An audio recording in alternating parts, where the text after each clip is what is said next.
Come on in. We've been expecting you. We know you're watching this video on our website or YouTube channel because you want to know the exact steps on how to rush apostille this type of document as fast and as easily as possible.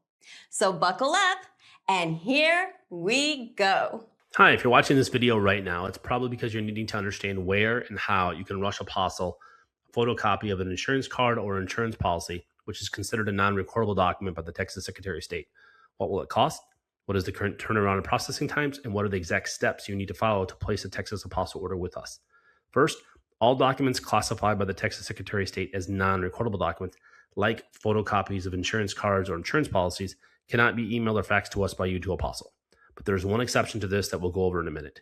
You must either mail us or drop off to us the original wet ink signed certified copy affidavit and a photocopy of your insurance card or your insurance policy at our main Austin, Texas office. Second, all non-recordable documents must be properly wet ink notarized by a Texas notary public. You cannot use a notary from any other state or country. You can only use a Texas notary. Then you, a lawyer or a Texas notary, must include or attach on your non-recordable document either this Texas notary jurat or acknowledgement text as shown here. So on any insurance card or insurance policy or insurance statement or anything insurance related that you have, and again, any kind of insurance, car insurance, homeowners insurance, liability, commercial insurance, it doesn't really matter. Okay, you have to make what's called a certified copy affidavit, and that's the custodian of it. So if your name is on it, say it's your car insurance, and your name is John Doe, okay, or if it's maybe it's a commercial vehicle for a company, so it has to be the CEO of your company, a corporate officer, or a company officer. It's got to be whoever the custodian of that insurance is. Typically, it's going to be whoever's named on the insurance, because if it's a person's name on it, that person has to do this. Only they can do this. Unless, like I said, unless it's a company and there's no person's name on it. Say it's like XYZ company is on the insurance policy or the insurance card. Okay, then either the owner of the company, the CEO of the company, or again, a company, a corporate officer, a company officer has to sign it then as the custodian holder. Otherwise, it has to be whoever's name is on it, person's name is on the insurance policy or card has to sign it. So right here, you print the insurance holder's name. So you're going to just take this text right here. I should do this before. Just take this text. You can copy and paste it into a Microsoft Word document and just print it off. Or easier, just click this button right here, this PDF icon, and that will download all the highlighted text right there. It's already done for you.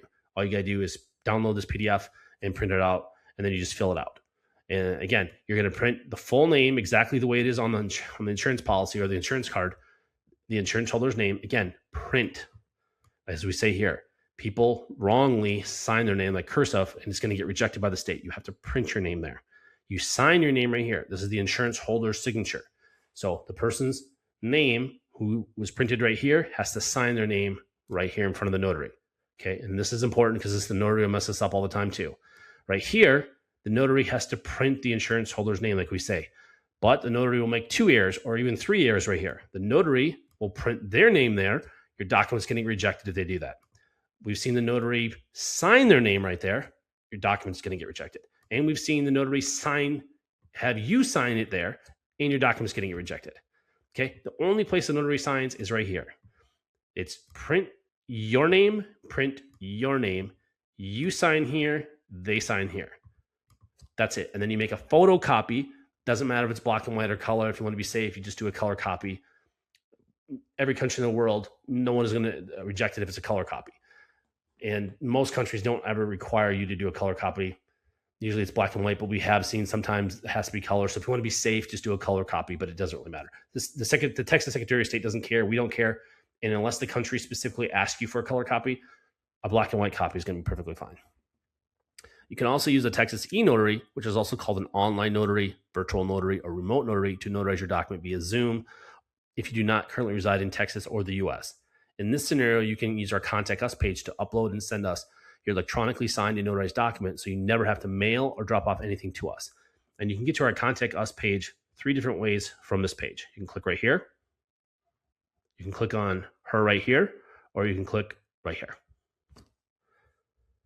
On our Texas Apostille order form page that you can access by clicking on the order form button at the very bottom of this page, you will need to complete the online Texas Apostille order form, then print it out, and then drop it off or mail it to us along with a prepaid return FedEx or UPS shipping label, so we can mail all your documents back to you or to whomever in the world you want.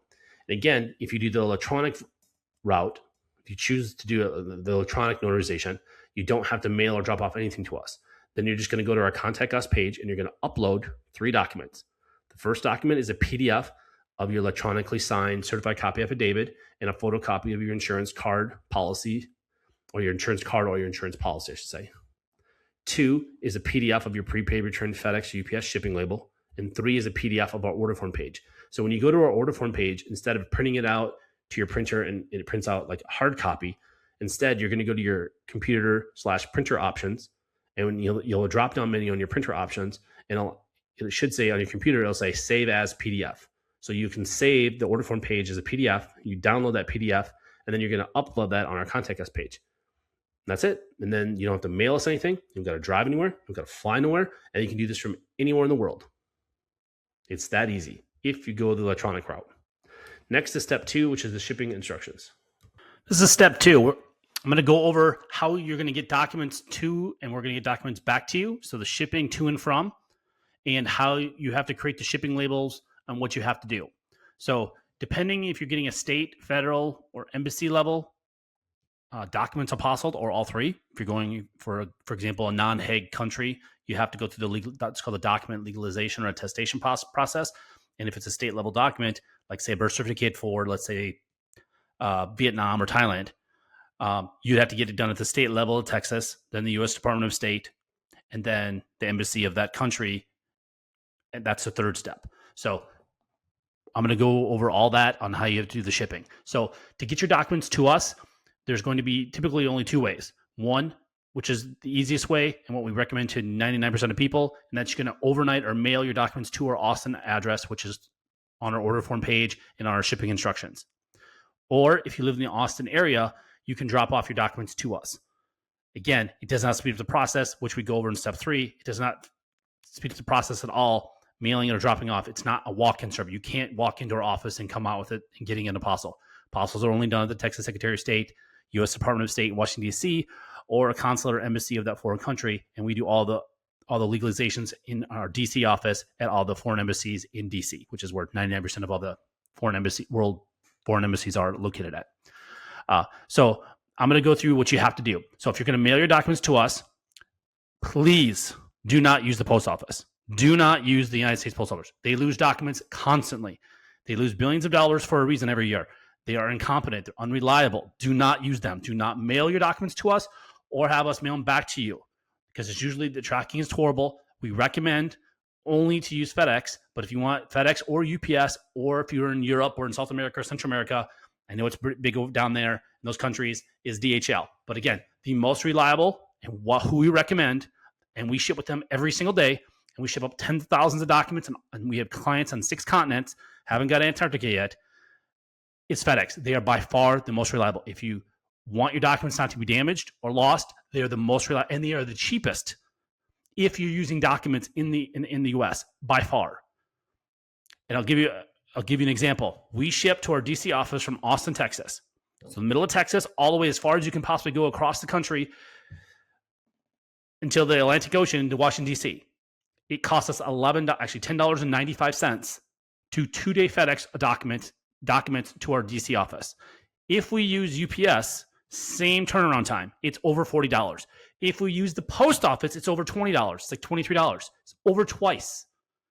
So if you're using documents, FedEx is so much cheaper than using UPS and the post office for that matter, if you're doing it fast within overnight or 2 days. Most people don't realize that's only if you use the FedEx One option. And our video on our shipping pages, they're going to go through that. I'm going to explain that. So here's the links you're going to click on. So this will do a long video, another 15, 20-minute video. It will walk you through something that FedEx or UPS doesn't even do on their website.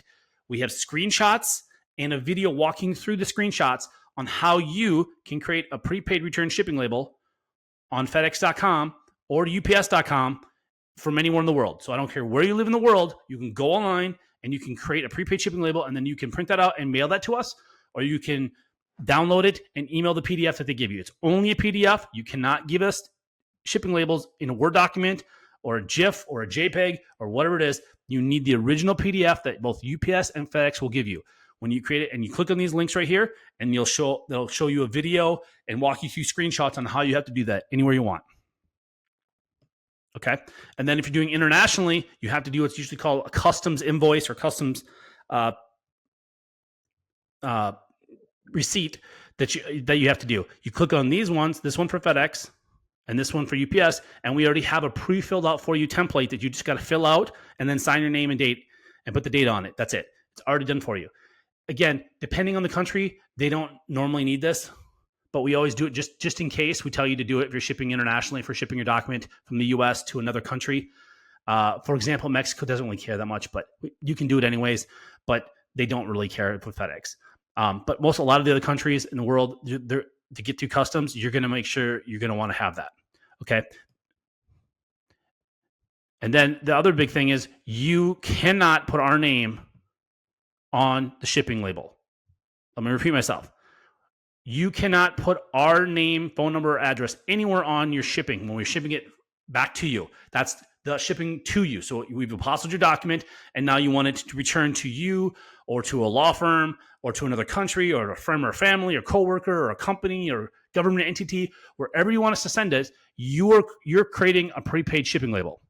Okay, you are the importer and you are the shipper. So you cannot have our name on it, because if it goes through customs, we'll get billed for it, and we do get billed for it, hundreds of dollars. That's not ours. So we will not ship your documents back to you if you put our name on it. Okay, think of it like a envelope that you're mailing to somebody. In the upper left-hand corner in the United States, you put the return sender, meaning if the address you send it to it's a wrong address or the post office can't deliver it, they're going to return that mail to you. That's what we're asking for. You just can't put our address on there. You have to put any address. It doesn't matter what it is. You can put your friend, family member, coworker, a business. It doesn't matter. You just can't put our information on there. Again, you can just put yours. That's what people do. You can put your address as the to and the from. So, for example, you're shipping it. You want it shipped back to Europe, let's say. You have a friend or family member in the US. You can just use their address. Again, this is only if your document gets returned to you. They need an address to send it back to. Or if it goes through customs, they have to have an address to bill someone if you didn't pay the customs or whatever. Again, it doesn't really matter. You just can't put our address on it. It's real simple. And then again, both of these, you click on this, we'll go through what that means on how to do it. When you get to the FedEx or UPS, when you're online doing it, they'll ask, where is it getting sent from? Where you just can't put our address or phone number on there. It's very simple. People do it every day. People say we can't do it. Yes, you can.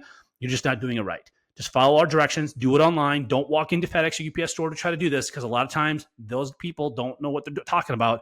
You can just do it online. We have it done every single day from every country in the world. You can create the label online, not using our address. Because again, you are creating the label online and you are paying for it, not us. We are just simply dropping it off at FedEx or UPS or DHL for you. So you cannot put our address, because then we technically, in the eyes of FedEx or UPS or DHL, we are the importer. Then we are the shipper. Do you see that all the liability, the legal liability falls onto our company, and we don't. Our legal policy, our company policy, we can't have that. So do not put our address on the shipping labels. Very important. Because we will not ship it 100%. We will not ship it back. We will contact you and say you have to send us a new shipping label. If you have it on there for international orders, our address and phone number and name cannot be on. Specifically, if it's going for international, we will not ship it back. So very important. If you're on a time crunch and you need these documents back, that's going to delay it potentially days for you to get us a new label and us contacting you. So please follow these directions and do not put your our name or address or phone number on the prepaid shipping label.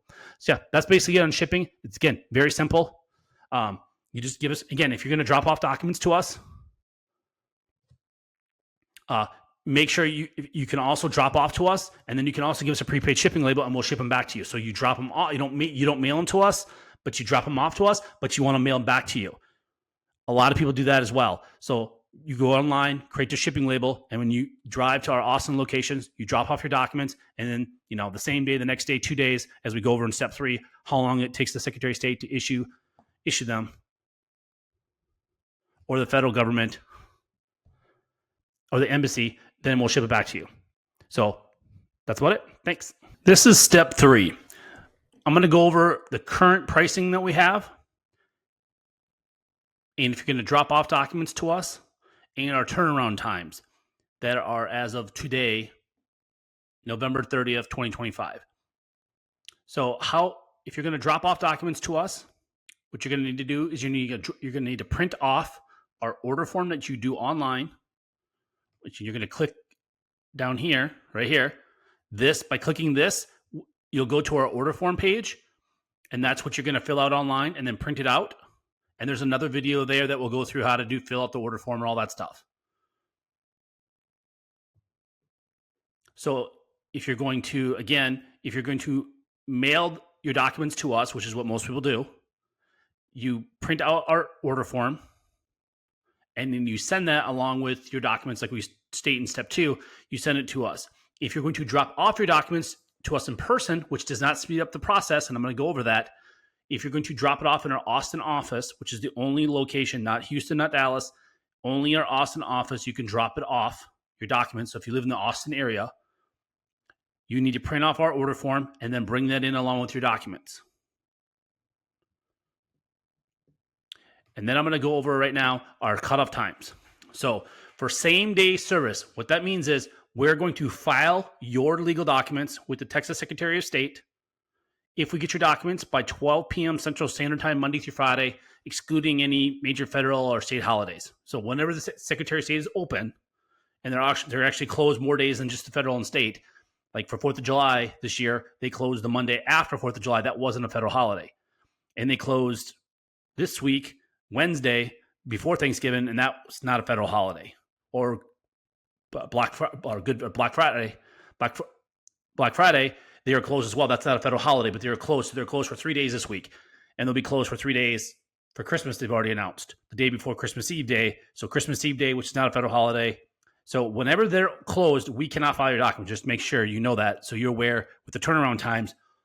No company can file your documents unless the Secretary of State is open. So I just want to be clear about that. So if we get your documents by 12 o'clock Central Standard Time, Monday through Friday when they're open, we are going to guarantee if we get them by 12 o'clock, we are going to file them with the state of Texas. Then, depending on their turnaround times, they change. We don't control this. No company, no person controls how fast they're going to turn them around. As of right now, and we change this every single month. Like right now, in a few hours, this is going to change to December 2025. So if you're watching this video in the future, in 2026 or 2027, forget what you're seeing on this video. Whatever it says right on this page, right here, this is what the current turnaround time is going to be for the Secretary of State. And I'm going to go through this on our examples. So as right now, November 2025, it takes between 0 and 2 business days for the Secretary of State to issue apostles on documents. And I'm going to explain what 0 days means. Okay. So we give some scenarios here. So if we receive your paperwork by mail or drop off by noon Central Time, we're going to file your documents. Then it's possible, not probable, the Secretary of State is going to issue your apostille the same day. So same day means 0, meaning we're going to get your document by or before noon of that day. We're going to file it that day, and they may issue it that same day, and we're going to mail back to you the exact same day. That is 0 days. Or it could take them up to 2 business days after we file it have them issued to you. Okay, so I'm going to explain our examples here. So scenario 1, we receive your documents before or by our noon Central Standard Time cutoff time on a Monday, and then we file it that same day. The Secretary of State will either issue an apostille on your documents the same day, which is 0 days. The next business day, they might do it, which is 1 day, or 2 business days. So the worst case scenario, you're going to get it and mail back to you is on Wednesday. So that is the best case scenario if we get your document by 12 o'clock. Okay. Example number 2 is if we get your document after noon Central Time. So if you mail it to us and we get it at 2, 3 o'clock in the afternoon from UPS or FedEx or DHL, or you drop it off at our office at 2, 3, 4, 4:55, we have people right before 5 o'clock drop it off on that same Monday, we're going to file it then we can only file it the next day. We're going to file it the next business day. And then they could issue it that same day. That's 0 days. They might issue it the next business day, 1 day, or 2 business days. So worst case scenario, we can pick it up and mail it back to you on that Thursday. So again, both scenarios, if we get your document on a Monday, we get it before noon or after noon, it's going to be Wednesday or Thursday. So again, the absolute worst case, unless there's a zombie apocalypse or an orc uprising or alien invasion, if you do it on Monday, it's going to be mailed back to you on Thursday. Worst case, best case, it can be mailed back to you on Monday. So just to go through that. And I cannot stress this enough. If you're traveling to our main office in Austin, dropping off your documents instead of mailing to you does not speed up the process. It doesn't matter if we get them by drop off or by mail before noon or after, it's going to be the same turnaround time. Too many people, they don't read our website, they don't contact us, and they show up thinking it's going to be done the same day. And that's not possible because it's Secretary of State. It's up to them. They are going to decide if they're going to issue it the same day, next day, or 2 days. So please, unless you live in the Austin area, it does not speed up the process. Just overnight your documents to us, like we say in step 2, how to do it. Okay. And then these prices are as of today. These might change next year in 2026 or 2027 or 2028, whenever you're watching this video. But don't go by what this video says. Go by what this is saying right here. Whatever this says right here, whatever it says right here at this time, that's the current pricing. So for the first document, so if you need one document to Apostille at the Secretary of State, it's $95. And that includes all filing fees. So you don't write us a check or money order, a cashier's check. You don't send us money for the state filing fee. And you do not do the paperwork. You don't send us the state form. We have our own forms, and we pay the filing fee. So it's just $95. That's it. There's no tax. It's just $95 flat. That's all you call. And then if it's multiple, it's discounted. And this is just an easy little chart for you. If it's one document, it's $95. If it's 2 documents, you need Apostille, and this is at the same time, it's $170, 3, $245, so and so and so and so. So that's just the current pricing all the way. We just have it. And again, any additional documents are $75 each. And then when you're ready to order, you just click this button, and that's going to take you to our order form page for Texas Apostles. And again, this is only for Texas. This isn't for federal pricing or corporate pricing, Texas corporate pricing for corporate documents to Apostille or embassy fees. This is specifically only for Texas Secretary of State and Texas documents. So documents that are notarized by Texas Notary or documents that were issued from a Texas entity, city, state, county, or state government, like a Texas birth certificate, death certificate, marriage license, divorce decree, criminal records, checks, driver's license, power attorneys, stuff like that. So that's step 3. Thanks.